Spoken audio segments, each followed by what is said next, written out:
Diriwayatkan oleh Imam Ahmad bin Hanbal dalam musnadnya bahwa ada seorang laki-laki yang bernama Nuaiman. Ini Nuaiman di kehidupan Rasul sallallahu alaihi wasallam ada orang yang seperti itu gitu. Orang yang sering minum minuman keras. Rasul sallallahu alaihi wasallam marah, murka. Rasulullah kalau yang berhubungan dengan Rasulullah tidak marah. Tapi kalau sudah berhubungan dengan agama, Rasul sallallahu alaihi wasallam adalah orang yang paling marah, orang yang paling istiqamah dalam kebenaran. Maka Rasulullah panggil Nuaiman, apa yang kau lakukan? Dia katakan, aku minum minuman keras ya Rasulullah. Rasulullah cambuk dia. Kemudian dia bertobat kepada Allah. Kemudian ketahuan lagi minum. Kemudian dicambuk lagi oleh Rasulullah SAW, sehingga sebagian sahabat memukul dia dengan pukulan yang banyak. Sehingga apa yang berlaku? Sebagian sahabat mengatakan, la'natullahi ala Nuaiman. Semoga Allah melaknat Nuaiman. Dia mempermainkan Rasulullah. Dia bilang sudah mau taubat tapi minum lagi. Dia bilang sudah mau taubat tapi minum lagi. Maka Rasulullah SAW mengatakan, la tal'anuh fa innahu yuhibbullah wa rasulah. Kata Rasulullah, jangan kamu laknat Nuaiman, karena dia itu cinta sama Allah, cinta sama Rasulnya. Dalam riwayat dia dicintai Allah dan dicintai oleh Rasulnya Muhammad sallallahu alaihi wasallam. Ibn Majah menceritakan bahwa Nuaiman ini pernah suatu waktu diajak oleh Sayyidina Abu Bakar pergi ke negeri Syam. Negeri Syam itu di mana? Seperti yang diceritakan tadi, antara daerah Suria, Lebanon, Yordania, kemudian Palestina. Daerah seperti itu. Umumnya orang Quraisy pada masa itu mereka memiliki rihlah berdagang, membeli dagangan ke Syam, kemudian dijual lagi di kota Makkah. Ketika itu Rasulullah SAW didatangi Abu Bakar. Sayyidina Abu Bakar mengatakan kepada Rasulullah, ya Rasulullah, saya mau izin ya Rasulullah. Mau apa? Saya mau ajak dua sahabat kamu ini ikut berdagang ya Rasulullah. Siapa kata Rasul? Nuaiman. Kata Rasulullah, Nuaiman kamu mau ajak? Mau ngapain? Biar seru-seruan aja ya Rasulullah. Kata Rasulullah, ya sudah, saya izinkan kamu bawa Nuaiman. Ketika itu Sayyidina Abu Bakar membawa Nuaiman sama satu sahabat namanya Suwaibid ibn Harmalah. Siapa namanya? Suwaibid ibn Harmalah. Ini sahabat Rasulullah SAW yang memiliki sifat yang berbeda-beda. Kalau Nuaiman ini aneh. Pernah Rasulullah SAW dibawain makanan banyak, dikasih Rasulullah, dikasih sahabat semua. Semuanya sudah makan, tiba-tiba si Nuaiman ini, sahabat Nabi Nuaiman mengatakan kepada Rasulullah, ya Rasulullah, ini yang penjualnya, tolong engkau yang bayar ya Rasulullah. Makanan udah habis. Makanan udah habis. Rasulullah SAW bingung, saya yang bayar. Akhirnya Rasulullah katakan kepada sahabat, ayo keluarkan uang, kita patungan, kita bayar. Rasulullah aja dimainin, apalagi kita orang. Sallu ala Nabi Muhammad. Nuaiman diajak Sayyidina Abu Bakar. Kata Rasulullah SAW, benar kamu mau ajak Nuaiman? Iya ya Rasulullah. Diajaklah akhirnya. Diceritakan dalam riwayat Ibn Majah, diceritakan juga dalam Siyar A'lam An-Nubala, diceritakan juga dalam musnadnya Imam Ahmad bin Hanbal, dalam riwayat Imam Ahmad bin Hanbal. Maka diceritakan Nuaiman diajak oleh Sayyidina Abu Bakar. Sesampainya di negeri Syam, semua dibagi tugas. Fulan bin Fulan kerjaannya ini, Fulan bin Fulan kerjaannya ini, semua memiliki kerjaan. Nuaiman tanya, wahai Abu Bakar, kerjaannya saya apa wahai Abu Bakar? Kata Sayyidina Abu Bakar, kamu mau ngapain terserah kamu wahai Nuaiman. Yang penting kamu ikut saya kan. Kemudian satu di antara mereka namanya Suwaibid ibn Harmalah ditanya oleh Sayyidina Abu Bakar, wahai Suwaibid, kamu mau kerjaan apa? Kata Suwaibid, terserah kamu wahai Abu Bakar. Kata Sayyidina Abu Bakar, kamu menjaga makanan, karena saya tahu kamu ini adalah orang yang senantiasa menjaga amanah. Suwaibid ini kalau disuruh maju dia maju, disuruh mundur dia mundur, disuruh ke kanan dia ke kanan, disuruh ke kiri dia ke kiri. Orang yang ikut aja. Kalau Nuaiman beda, disuruh maju dia ke belakang, kasih sen kanan ke kiri belok. Nuaiman itu orang yang berbeda. Maka Suwaibid mendapatkan tugas, semua mendapatkan tugas kecuali Nuaiman. Sehingga ikhwani, apa yang berlaku, apa yang terjadi? Sayyidina Abu Bakar pergi sibuk dengan kesibukannya, sehingga datanglah waktu siang. Nuaiman sudah lapar. Nuaiman cari makanan. Dia nggak punya uang, diajak Sayyidina Abu Bakar tapi tidak diberikan uang. Sehingga dia cari-cari makanan. Dia tahu Suwaibid yang jaga makanan, dikatakan, wahai Suwaibid, saya mau makan, berikan kepada saya satu roti saja. Yang terpenting apa? Saya makan sekarang, saya sudah lapar. Kata Suwaibid, ya Allah Nuaiman, kita tunggu Abu Bakar saja sehingga dia datang, karena ini amanat. Amanat dari Abu Bakar, saya tidak boleh berikan kepada siapapun kecuali atas izin Abu Bakar. Kata Nuaiman, kasih saya makanan, kalau tidak saya bikin masalah sama kamu. Merah wajahnya Suwaibid, karena dia tahu, jangankan saya, Rasulullah jadi mainin. Bingung, apa yang harus saya lakukan? Akhirnya Nuaiman bilang, gampangannya aja, kata Nuaiman, kamu kasih saya makanan, atau kalau tidak saya bikin masalah sama kamu. Bingung Suhaib, pikir panjang. Setelah itu dia katakan, ya sudah Nuaiman, saya tetap mau jaga amanah Abu Bakar, karena saya takut ini adalah perintahnya Allah, perintahnya Rasulullah SAW, dan perintah daripada Abu Bakar, sahabatnya Nabi. Kata Nuaiman, kalau memang begitu kamu maunya, ya sudah, berarti kamu ngajakin berantem sama saya. Nuaiman pergi ke pasar. Dia cari-cari tempat penjualan hamba sahaya. Dia lihat-lihat beberapa hamba sahaya. Ini berapa harganya? Ini katanya 10 qalanes. Ini berapa? Ini harganya, hitungan orang zaman dahulu, kita sih hitung seperti dirham, berapa ratus dirham gitu, 200 dirham. Yang ini berapa? 300 dirham. Yang ini berapa harga hamba sahaya? 300 dirham. Harganya antara 300, 200 sampai 100.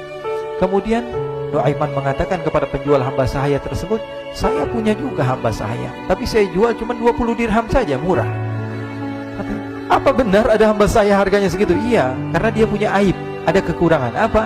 Nanti kalau kalian tangkap, dia bakalan teriak, saya ini bukan hamba sahaya tapi orang merdeka. Akhirnya semua orang berkumpul mau beli. Ini Nuaiman sama Nuaiman diajak ke Suhaib bin Harmalah tadi. Kata Nuaiman, itu ada orang yang berdiri sedang menjaga makanan, itu hamba sahaya saya, tangkap saja. Oh baik. Diberikan uang 20 dirham, dimasukkan oleh Nuaiman ke kantongnya, kemudian Suhaib ditangkap. Ketika ditangkap, Suhaib teriak, saya bukan hamba saya orang merdeka. Maka orang-orang tersebut mengatakan, saya sudah tahu kekurangan kamu. Ini memang kekurangan kamu, memang kamu, tapi saya tidak perlu dengan bacot kamu, yang penting kerjanya kamu gitu. Ya kan hamba saya untuk apa? Untuk kerja. Mau dia ngomong apa, mau ngomel, terserah, yang penting dia mau kerja. Akhirnya ditangkaplah Suhaib dan dijual di pasar. Nuaiman punya uang banyak ini. Dia beli makanan, dia beli minuman, dia beli hadiah buat Rasulullah. Dia beli macam-macam di negeri Syam ini. Waktu itu adalah superpower, adidaya Romawi. Pada masa itu semua barang mahal, tapi Nuaiman banyak uangnya. Dia belanja ini, belanja itu, sehingga Sayyidina Abu Bakar pun pulang. Ketika Sayyidina Abu Bakar pulang, Sayyidina Abu Bakar cari, mana ini Suhaib? Kita semua sudah lapar. Kata Nuaiman dengan mudahnya dia mengatakan, sudah saya jual wahai Abu Bakar. Maka Sayyidina Abu Bakar bertanya, apa yang kau lakukan wahai Nuaiman? Diceritakan oleh Nuaiman dengan jujur. Nuaiman ini orangnya apa adanya, tapi nyusahin. Saya jual. Akhirnya dibawa oleh Nuaiman, Sayyidina Abu Bakar pergi ke mana? Ke pasar, lalu dibeli lagi oleh Sayyidina Abu Bakar As-Siddiq, Suhaib yang tadinya orang merdeka menjadi hamba sahaya sebentar, kemudian dibeli lagi oleh Sayyidina Abu Bakar. Pulang ke Madinah, kisah ini diceritakan di hadapan Rasulullah SAW. Maka perawi mengatakan, fadhahikan nabiyyu hatta badat nawajiduhu. Ketika diceritakan kisah Nuaiman tersebut dengan Suhaib, Rasulullah tertawa sejadi-jadinya sehingga gigi geraham Rasulullah SAW nampak di wajah mata para sahabat. Sehingga perawi lain mengatakan, 1 tahun berlalu Rasulullah, setiap ada tamu yang datang pada Rasulullah akan ceritakan kisah Nuaiman menjual Suhaib tersebut. Jadi ada ikhwani, jangan kalian kira Rasulullah SAW itu hidup di satu masa sahabat-sahabatnya itu seperti ustadz-ustadz yang khusyuk, yang kayak Habib bin Anis ini banyak.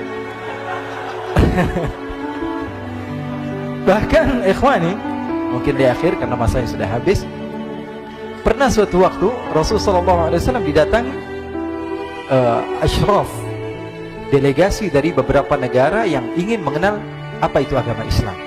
Sehingga mereka datang ke rumah Rasulullah SAW membawa unta, kendaraan yang ketika itu kendaraan yang paling mahal mereka miliki, itu untanya yang paling mewah. Diikat di depan rumah Rasulullah SAW. Tamunya pun masuk, duduk bersama Rasulullah SAW. Di depan rumah Rasulullah SAW ada beberapa sahabat. Ada Sayyiduna Hamzah. Kalian tahu Sayyidina Hamzah adalah orang yang pemberani. Ada Sayyiduna Umar. Kalian tahu Sayyidina Umar adalah orang yang pemberani. Ada Sayyiduna Ali bin Abi Thalib. Ada Sayyiduna Sa'ad bin Abi Waqqas. 4 sahabat ini lagi nongkrong gitu depan rumahnya Rasulullah SAW, berjaga sebelum Allah Subhanahu wa ta'ala turunkan ayat wallahu ya'simuka minan nas. Ketika mereka sedang asyik duduk, tiba-tiba Nuaiman datang. Ini Nuaiman kalau datang pasti bikin sesuatu yang aneh. Bahkan dikatakan tidaklah Rasulullah SAW dalam keadaan bersedih, kecuali Nuaiman datang Rasulullah akan tersenyum. Jadi sebagian sahabat itu senang kalau sudah Nuaiman datang, pasti Rasulullah bahagia. Tapi ketika itu Nuaiman datang, ingin duduk bareng-bareng Sayyidina Hamzah. Sayyidina Hamzah katakan kepada Nuaiman, bercanda begitu. Nuaiman, kamu lihat unta orang datang dari luar Arab ini. Lihat, kata Nuaiman, ini besar banget ini, badannya besar gitu. Dagingnya pasti banyak. Iya nih, kalau kita sate enak nih ntar malam. Kata Nuaiman. Kata Sayyidina Hamzah, apakah kamu berani? Kata Nuaiman, saya berani aja asal kalian gak bilang sama Rasulullah.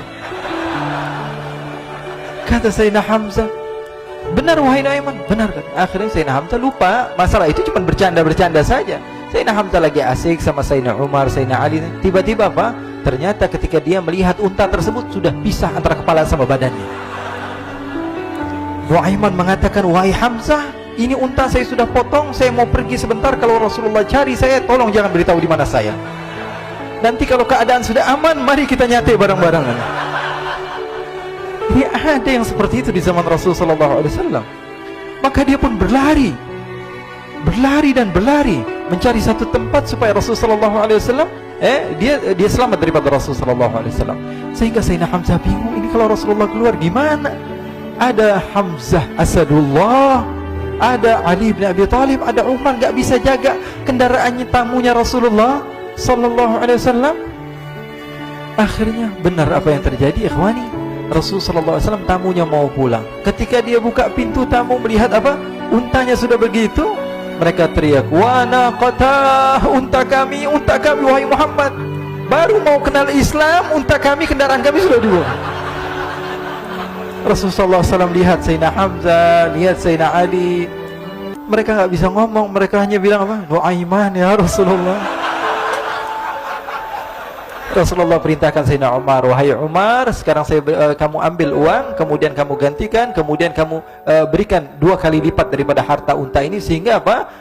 Agama Islam tidak didengar dengan sesuatu yang tidak baik di luar sana. Akhirnya diberikan harta, diberikan unta yang baru dan diberikan harta yang lebih untuk orang tersebut, sehingga orang tersebut tidak menjelek-jelekan agama Islam. Kata Rasulullah SAW, dan sekarang waktunya kita balas dendam sama Nuaiman. Nuaiman ternyata berlari tempat yang jauh sampai hampir keluar dari kota Madinah. Dia dapatkan seorang sahabat Nabi yang hadir juga dalam peperangan Badar, namanya Al-Miqdad bin Al-Aswad. Siapa namanya? Al-Miqdad bin Al-Aswad ketika itu sedang menggali sumur. Ketika sedang menggali sumur, Nuaiman datang. Nuaiman katakan kepada Miqdad, wahai Miqdad, wahai sahabat Rasul, kamu orang yang hadir dalam peperangan Badar, kamu adalah orang yang hebat. Dipuji-puji sama Nuaiman. Ada maunya ini. Akhirnya dia bilang, wahai Miqdad, tolong saya. Kenapa wahai Nuaiman? Kamu ini kekasihnya Rasulullah, orang yang disayang sama Rasulullah. Kenapa? Saya ini sedang dikejar-kejar orang jahat.